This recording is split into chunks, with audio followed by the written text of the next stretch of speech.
Assalamualaikum warahmatullahi wabarakatuh. Kami dari Prodi Teknologi Rekayasa Elektro, Sekolah Vokasi Universitas Gadjah Mada. Di sini kami akan menjelaskan tentang motor DCSan. Oke, terkait dengan motor DCSan sendiri, nanti juga penjelasan dari kami adalah prinsip kerja, rangkaian, dan juga kecepatan motor dari motor DCSan terhadap tegangan input yang akan kita pakai adalah tegangan input DC temennya. Oke, kita lanjut ke bagian pengenalan untuk alat-alatnya. Di sini yang pertama, kita akan menggunakan power supply yang berfungsi sebagai supply atau pemberi tegangan ke motor DCSan. Terus yang kedua ada multimeter, ini digunakan untuk sebagai pengukur tegangan input nantinya. Terus yang ketiga ada tachometer, ini digunakan untuk mengukur kecepatan putar motor. Terus yang keempat ada kabel jumper, ini digunakan untuk menghubungkan antar terminal pada motor DCSan dan juga pada power supply. Lalu kita lanjut ke bagian intinya, yaitu tentang motor DCSan. Di sini ada nameplate-nya berisi tentang spesifikasi motor DCSan. Nah, lalu untuk penjelasannya, motor DCSan adalah salah satu jenis motor listrik DC yang menggunakan kumparan medan dan kumparan jangkar untuk menghasilkan gerakan mekanis. Kumparan medan dan kumparan jangkar ini dihubungkan secara paralel, lalu keduanya dihubungkan ke power supply. Nah, untuk prinsip kerjanya sendiri, ketika arus mengalir melalui kumparan medan, maka medan magnet akan dihasilkan. Kemudian ketika arus mengalir melalui kumparan jangkar, maka medan magnet tadi akan menarik kumparan jangkar sehingga terciptalah gerakan putar. Oke, kita lanjut ke rangkaian motor DCSan. Sebelumnya kita rangkai dulu rangkaian di motor DCSan-nya. Di sini ada terminal A1, E1, A2, E2. Jadi kita rangkai motor DCSan ini dengan rangkaian paralel.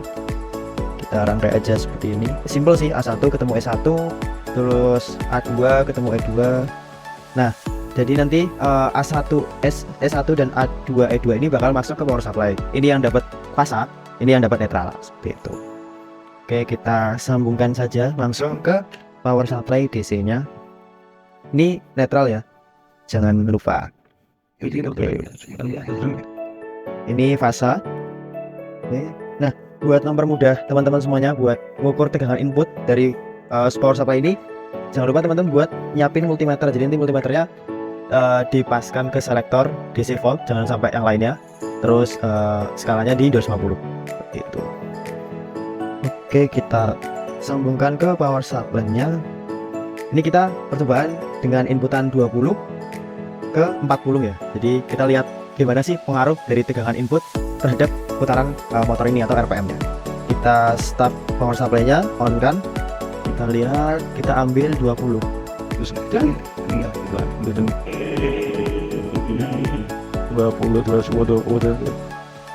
Oke. Ini tegangan inputnya 20. Kita lihat putaran motornya. Ada buat itu. Jadi ada. Oke, untuk putaran motor sendiri mendapatkan nilai 830 RPM. Coba kita naikkan nih ke 40 ataupun 50.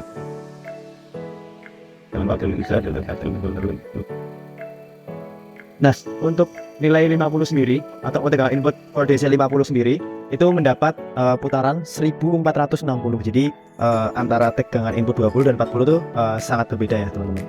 Mungkin itu saja dari rangkaian dan juga uji coba motor DCSan.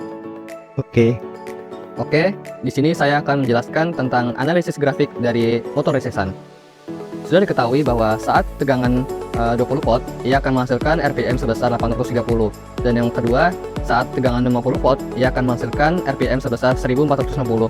Ya, artinya motor DCSan ini memiliki tegangan input dan RPM dia akan berbanding lurus. Dapat disimpulkan motor DCSan yang pertama, motor DCSan memiliki kecepatan yang konstan. Yang kedua, motor DCSan ini dirangkai secara paralel. Yang ketiga, kecepatan motor DCSan sangat dipengaruhi oleh tegangan input. Begitulah video dari kami tentang cara bekerjanya motor DCSan.